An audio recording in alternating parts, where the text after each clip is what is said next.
नमस्कार दोस्तों, आज हम इस वीडियो में बात करने वाले हैं सेक्शन 2 के सबसेक्शन 72 के बारे में, जो है पीएफआई।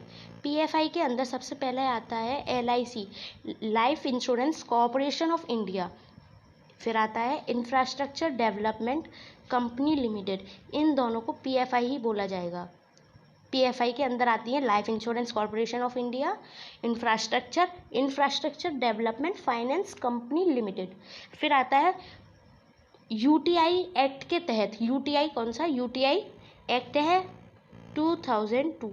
इसके तहत कुछ स्पेसिफाई की गई हैं कंपनीज। इस एक्ट में कुछ कंपनीज को स्पेसिफाई किया गया है, उन स्पेसिफाइड कंपनीज को ही हम पीएफआई बोलेंगे।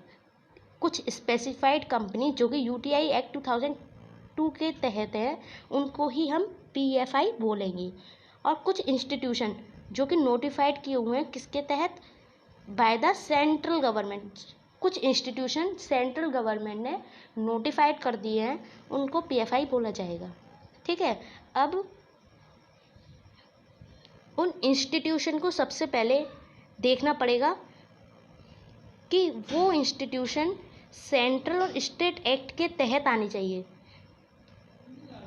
सेंट्रल और स्टेट एक्ट के तहत वो इंस्टीट्यूशन आना चाहिए। मतलब सेंट्रल और स्टेट एक्ट के अंदर अगर उस इंस्टीट्यूशन का रजिस्टर्ड है, तब उन्हें पीएफआई बोला जाएगा।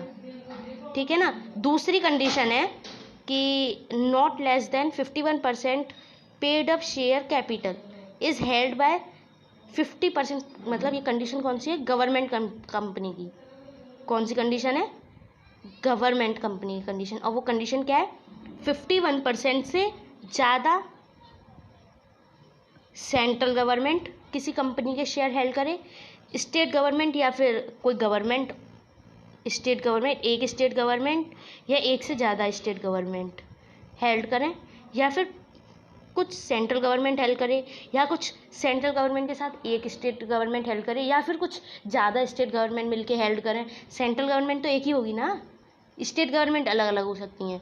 या फिर सेंट्रल गवर्नमेंट हेल्ड करे, या फिर स्टेट गवर्नमेंट, या फिर उसके साथ साथ कुछ और भी स्टेट गवर्नमेंट मिलके हेल्ड करें, या फिर एक सेंट्रल गवर्नमेंट हेल्ड करे partly bye more than state government, या फिर और स्टेट गवर्नमेंट हेल्ड करें। ठीक है ना। ये गवर्नमेंट कंपनी की ये कंडीशन सेटिस्फाई होनी चाहिए, और ये कॉन्स्टिट्यूट होना चाहिए बाय सेंट्रल और स्टेट एक्ट के तहत। ठीक है ना। और उन सेंट्रल गवर्नमेंट को परमिशन लेनी पड़ेगी, किससे, सेंट्रल गवर्नमेंट सबसे पहले वो होना चाहिए, कंसल्टेशन लेनी पड़ेगी उन्हें आरबीआई से।